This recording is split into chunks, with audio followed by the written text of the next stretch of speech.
Photo देखिए photo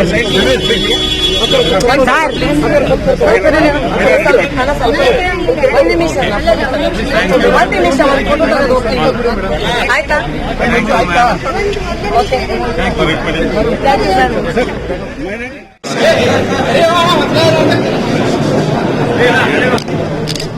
sir इधर देखिए sir, 1 second sir.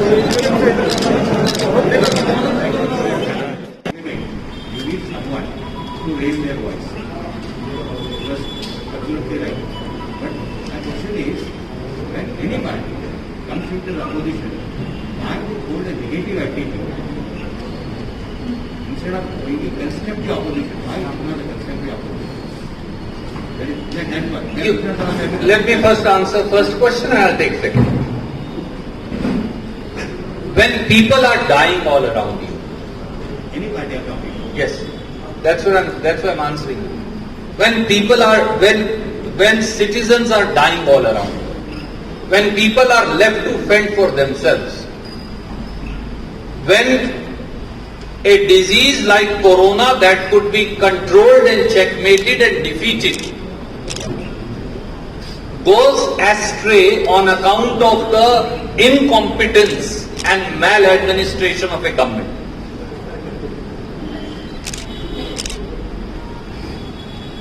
when joblessness becomes the policy of the state, when corruption becomes the mantra of the sitting government in power,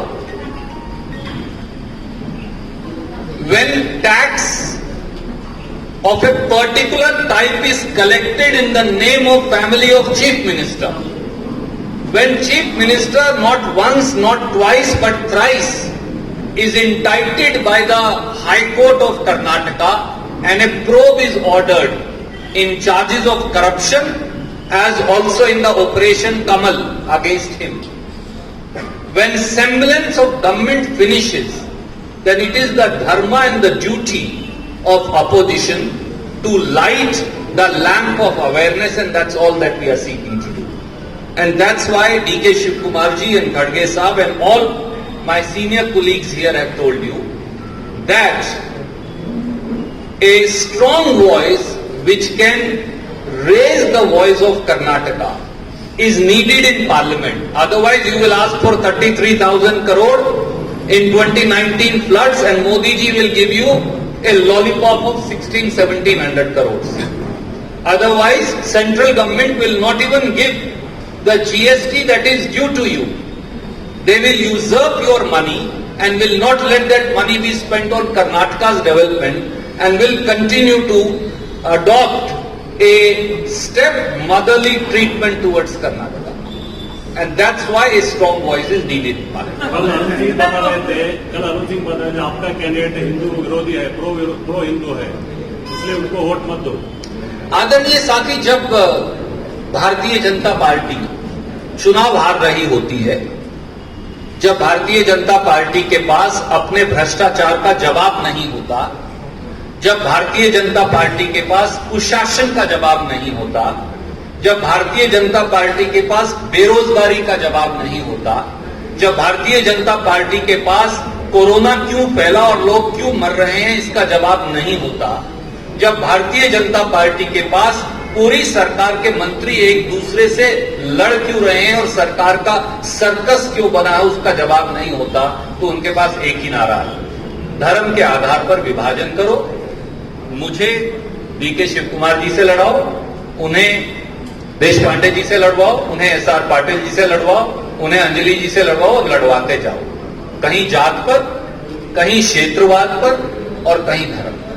Congress डूबता हुआ जहाज है, उसमें मत बैठो। डूबता हुआ जहाज है, ऐसा है। सीएम और प्रहलाद जोशी बोल रहे सर, प्रहलाद जोशी वही बोल रहे हैं। जो सर के बाल से पांव के नाखून तक भ्रष्टाचार में डूब गए हों, उन्हें सब अपने जैसे नजर आते हैं, वो डूब चुके हैं। कांग्रेस वो सूर्य है जो दोबारा उदय हो रहा है। अभी जो आप बोल रहे हैं कि 7 साल से हम देख रहे हैं बीजेपी गवर्नमेंट से इस तरह से देश में परेशानी है, इकोनॉमी की हालत क्या है, जॉब्स की हालत क्या है, सिर्फ हम अब किसानों का अगर आंदोलन देखेंगे तो 4 महीने से ज्यादा हो चुका है, 200 से ज्यादा किसान मर चुके हैं। जब गवर्नमेंट उनकी तरफ ध्यान नहीं दे रही, आप और आम आदमी पर क्या ध्यान देगी? क्या ये गवर्नमेंट जो है सिर्फ ईवीएम मशीन पर भरोसा करके जी रही है, या आपको उसका जवाब आपके पास कोई है? पहली बात तो मैं आपकी भावना, आपका जो इंटेंट है, आपकी भावना से खुद को भी जोड़ता हूं। और 200 नहीं 300 से अधिक किसान दिल्ली की सीमा पर अब तक कुर्बान हो चुके हैं। आप मुझे बताइए, जो सरकार 62 करोड़ मजदूर, गरीब, SC, ST, OBC, किसान, उनकी आवाज नहीं सुन सकती, जो सरकार इस देश की आधी से ज्यादा आबादी, युवा और युवतियों की आवाज नहीं सुन सकती, जो सरकार गरीब की आह नहीं सुन सकती, जिस सरकार में केंद्रीय मंत्री के दरवाजे पर हमारी एक बहन श्री देवी को जहर खाकर मर जाने को मजबूर होना पड़ता है, क्या वो सरकार आपकी वोट की हकदार है? ये इस इलाके और संसदीय क्षेत्र के लोगों से आपके माध्यम से हम पूछते हैं। और अगर नहीं तो फिर दिल्ली और कर्नाटक दोनों में बदलाव की जरूरत है, और ये चुनाव इसी बात का सूत्रधार है। How will you convert it into votes?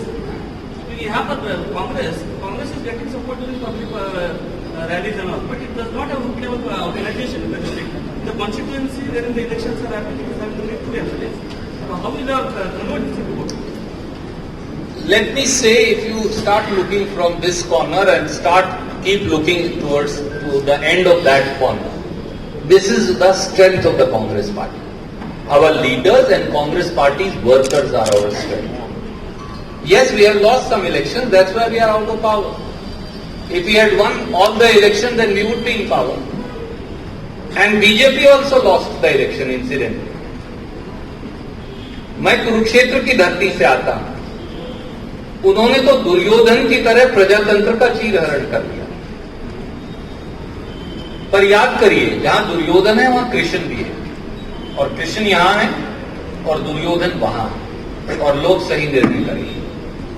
Elect हो गए तो मोदी जी मुर्दाबाद बोलेंगे वहां पे जाके, पार्लियामेंट में जाके मुर्दाबाद। सतीश झारखियोली जी जब जनता के आशीर्वाद से मेंबर ऑफ पार्लियामेंट बनकर जाएंगे तो कर्नाटक जिंदाबाद बोलेंगे, और कर्नाटक के लिए पैसा लेकर आएंगे, ये मांग रखेंगे। संसद चलेगी नहीं जब तक वो बाढ़ का पैसा, जब तक वो GST का पैसा, जब तक सेंट्रल गवर्नमेंट स्कीम जो कर्नाटक में बंद कर दी गई हैं, वो ड्रिंकिंग वाटर स्कीम जो हमने कंसीव की थी, जिन पर ताला लगा दिया गया है,